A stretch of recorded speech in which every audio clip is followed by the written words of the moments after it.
আজ সকালে আপনাদের নিয়ে চললাম তারকেশ্বর পাইকারি বাজার। আমি এখন যাচ্ছি প্রায় রেলগেটের কাছাকাছি জায়গায়, পৌঁছে গেলাম। তবে আজ আমি পাইকারি কিছু কিনবো না, কোনো আনাজ কিনবো না, আমি খুচরো আনাজই কিনবো, খুচরো সবজি কিছু কিনবো।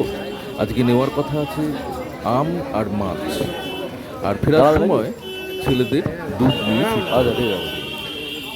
তো আমি এখন দাঁড়িয়ে আছি তারকেশ্বর রেলগেটের সামনে। এই জায়গায় এলআইসি বিল্ডিং আছে।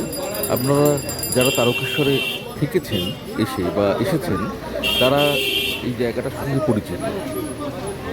থানা থেকে রেলগেটের দিকে এলেই আমরা পৌঁছে যাব এই তারকেশ্বরী বাজারে। দেখছেন নানা রকমের সবজি নিয়ে বসে আছেন রাস্তার দুধারেই, অনেকে দাঁড়িয়েও আছেন। বিভিন্ন গ্রাম থেকে কৃষকরা এসেছে, তাদের পাইকারি ভান্ডার নিয়ে এখানে এসে তারা পাইকারি দরে জিনিসপত্র বিক্রি করে যান খুচরা ব্যবসায়ীদের। আমরা দেখতে পাচ্ছি এই যে পাতিলেবু বিক্রি হচ্ছে, পাইকারি দরে বিক্রি হচ্ছে পাতিলেবু। এগিয়ে যাচ্ছে এখন রেলগেটের দিকে, রেলগেটের ওপারেও আছে পাইকারি বাজার। আমরা যতটা এগিয়ে এসেছি এর একটু আগে আমাদের বাঁদিকে আছে শৈলেশদার চপের দোকান, তারকেশ্বরের বিখ্যাত চপের দোকান শৈলেশদার চপ। আর এই ডান দিকের রাস্তাটা চলে গেছে স্টেশনে, এটা রেলের একটা রাস্তা, চওড়া রাস্তা। আর আমার বাঁদিকে দেখছেন টোটোর ফাঁক দিয়ে এখানে পাইকারি ব্যাগ, বিভিন্ন ধরনের ব্যাগ আর আরও কিছু সামগ্রী, নানান সামগ্রী। এই যে বাঁদিকে এখন বসেছে বাজার, এই বাঁদিকে ঢুকে গেলে একটা কুমোর পাড়া আছে যেখানে মাটির জিনিসপত্র তৈরি হয়। গেট পার হয়ে এলাম। এই সময়ে 7:50 ট্রেন গেল, এখন খুব ভিড় থাকে রেলগেট পড়লে। এক্ষুনি রেলগেট উঠে যাবে, তো সেটাও আপনাদের দেখাবো কীরকম আস্তে আস্তে ভিড়টা এগিয়ে যাচ্ছে রেলগেটের ওপারে। আর নানা রকমের সবজি আপনারা দেখতেই পাচ্ছেন, কৃষকরা তাদের পশা সাজিয়ে, এবং যারা সবজি বিক্রি করে তারাও তাদের পশা সাজিয়ে বিক্রি করেছে এদিকে। এই ডান দিকে বাজারটা চলে যাচ্ছে, ওখানেই আছে মাছের বাজার, আর খুচরো সবজি বিক্রেতারাও বসেন। তারকেশ্বরে মাছের বাজার আরও দুটি আছে, একটি পৌর বাজার আর একটা হচ্ছে যেখানে মাছের গোডাউন, সেই জায়গায় একটা মাছের বাজার। এই একজন ডাঁটা নিয়ে চলে গেলেন আমার চোখের সামনে দিয়ে, তো ওনার ডাঁটা দেখে আমারও একটু ডাঁটা কিনতে ইচ্ছা করছে। হয়তো আমের সঙ্গে আজকে বাড়িতে ডাঁটাও নিয়ে যাব। এই যে ঢুকে পড়লাম মাছের বাজারের দিকে। এই রাস্তাটা আগেই দেখালাম আপনাদের, ডান দিকে চলে এসেছে। তো এই রাস্তাটা তারকেশ্বরে এয়ারপোর্ট নামেও পরিচিত, এয়ারপোর্টই বলে এই রাস্তা, কারণ একটা বিস্তৃত রানওয়ের মতোই এর বিস্তার। এই দিক থেকে, এই রেলগেট থেকে শুরু করে প্রায় চাউলপট্টি রেলগেটের একটু আগে গিয়ে ঠেকেছে এই রাস্তা।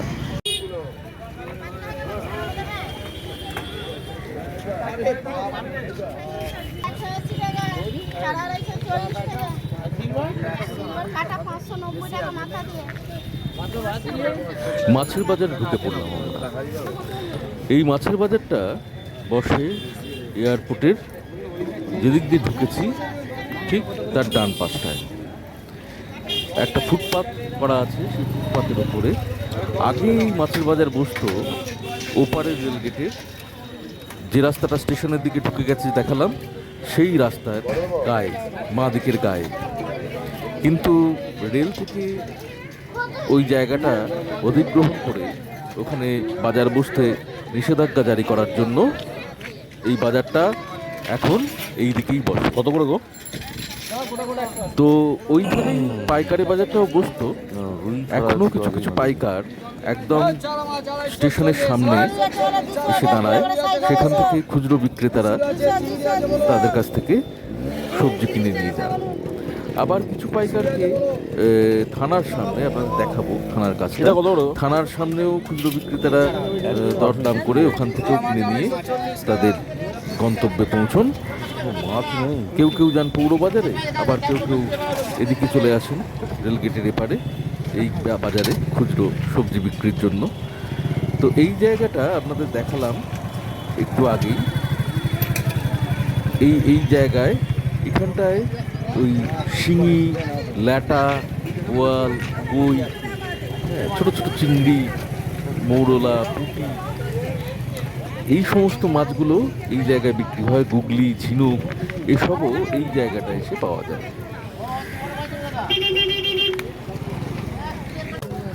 আমি এসে দাঁড়ালাম এই দাদার কাছে মাছ কেনার জন্য।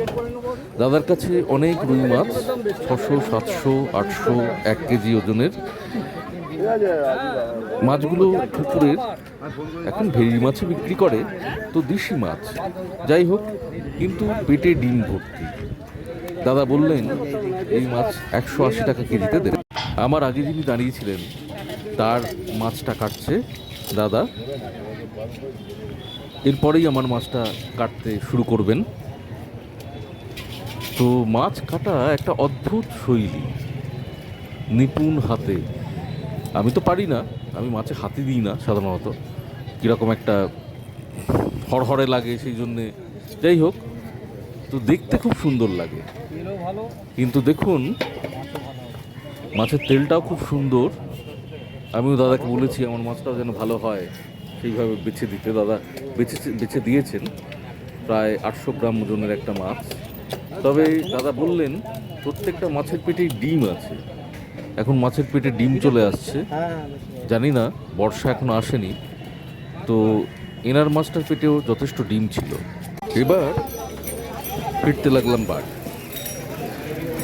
আম, ডাঁটা, বেগুন মাছের সঙ্গে এই 3টে নিলাম, নিয়ে এবার ফিরবো। রেলগেট পার হচ্ছি। ওই যে নীল বাড়িটা, ওই বাড়িটার পরে যে বাড়িটা দেখা যাচ্ছে ওটাই এলআইসি বিল্ডিং। এদিকে চলে যাচ্ছে, এটা তারকেশ্বর স্টেশন, এদিকে চলে যাচ্ছে আরামবাগ, গোঘাট, বিষ্ণুপুর লাইন, আর এই দিকে যাচ্ছে হাওড়া। আমরা রেলগেট পেরোচ্ছি, পার হচ্ছি। এইদিকে এলআইসির দিকে, মানে আমার বাড়ির দিকে নেমে পড়লাম। এখন আমার বাড়ি ফেরার রাস্তা মোটামুটি আপনাদের দেখাতেই নিয়ে যাব। ডান দিকে রাস্তাটা চলে গেছে স্টেশনের দিকে, বাঁ দিকে রাস্তা চলে গেছে স্টেশনের দিকে। এই এগিয়ে যাচ্ছি আমরা। ডান হাতে শৈলেশা চপের দোকান, এগিয়ে গেলাম। আমরা পৌঁছে গেলাম এলআইসি বিল্ডিংয়ের কাছে। এলআইসি বিল্ডিং পার হচ্ছি আমরা। দুধারে বসে আছে পাইকারি খুচরা বিক্রেতারা, সবজি বিক্রি করছেন। এক্সিস ব্যাংকের এটিএম বাঁদিকে ফেলে গেলাম। মিড প্লাসের একটা ওষুধের দোকান এই যে দেখতে পাওয়া যাচ্ছে। এই সামনে ডান দিকে হচ্ছে কুমোরপাড়া, এখানেও মাটির জিনিসপত্র তৈরি করেন কুমোররা। আর এই হচ্ছে একটু এগিয়ে গেলে বাঁ হাতে পড়বে, আমি যেখান থেকে ওষুধ নিই, অ্যাপোলো ফার্মেসি। পার হয়ে গেলাম, পার হয়ে এগিয়ে যাচ্ছি। তারকেশ্বর থানার বিল্ডিং দেখতে পাচ্ছি সামনে, সাদা বিল্ডিংটা একদম সোজাসুজি। আর আমার ডান হাতে ফেলে গেলাম অলংকার জুয়েলার্স। এই অলংকার জুয়েলার্সের পাশের গলি দিয়েও অনেক সময় শর্টকাটে বেরিয়ে যাই, যদি এই রাস্তার মধ্যে ভিড় থাকে, ট্রাক, আরও অনেক গাড়ি টাড়ি, মাঝে মাঝে ভিড় জমে যায়। এটা হচ্ছে তারকেশ্বরের শিল্পপতি পোদ্দারদের গোডাউন। এই আমরা এলাম তারকেশ্বর পোস্ট অফিস, আর এই হচ্ছে তারকেশ্বর থানা। এই থানা থেকেই এবারে বেঁকে যাব ডান দিকে আমার বাড়ির দিকে বেঁকে গেছি। কার্তিকদার থেকে দুধ নিয়ে এগোচ্ছি। আমার ডান দিকেই পড়বে নয়নজ্যোতি হসপিটাল, আই হসপিটাল। আমি এগিয়ে চলেছি। আরেকটু এগিয়ে গেলেই এই জায়গাটাকে, এইখানে একটা ফুলের দোকান আছে ডান দিকে, সাইকেলের দোকানের পাশে, আর সামনে এটা বড় পোল। আরেকটু এগিয়ে ওই যে দূরে একটা চূড়া দেখা যাচ্ছে নীলছে, ওইটা হলো বড় বাবার মন্দির। আর একদম সোজাসুজি তারকেশ্বর ধামের গেট। একটু এগিয়েই আমরা দেখব যে খুচরো সবজি বাজার বসেছে, মাছ বিক্রি করছে। এই সমস্ত বাজারগুলো সমস্ত কোভিডের সময় থেকে বসছে। এরা কেউ কেউ বাইরে ছিল, কেউ কেউ ট্রলি ভ্যান চালাতো, অন্য কোনো প্রফেশন থেকে এসে এরা এই জায়গাগুলো নিয়ে অন্য কাজকর্ম শুরু করেছে, ব্যবসা শুরু করেছে। তবে এদের ব্যবসা ভালোই চলছে, আমাদের উপকার হয়েছে। বাড়ির কাছাকাছি একটা ছোটোখাটো বাজার আমরা এদের জন্যই পাচ্ছি। আবার আসবো পরের দিন আপনাদের কাছে। 25শে বৈশাখ এসে গেল, সেই সব চিন্তা ভাবনাও চলছে। এই করতে করতেই আমরা এগিয়ে যাই। এই এলাম আমার বাড়ির কাছাকাছি।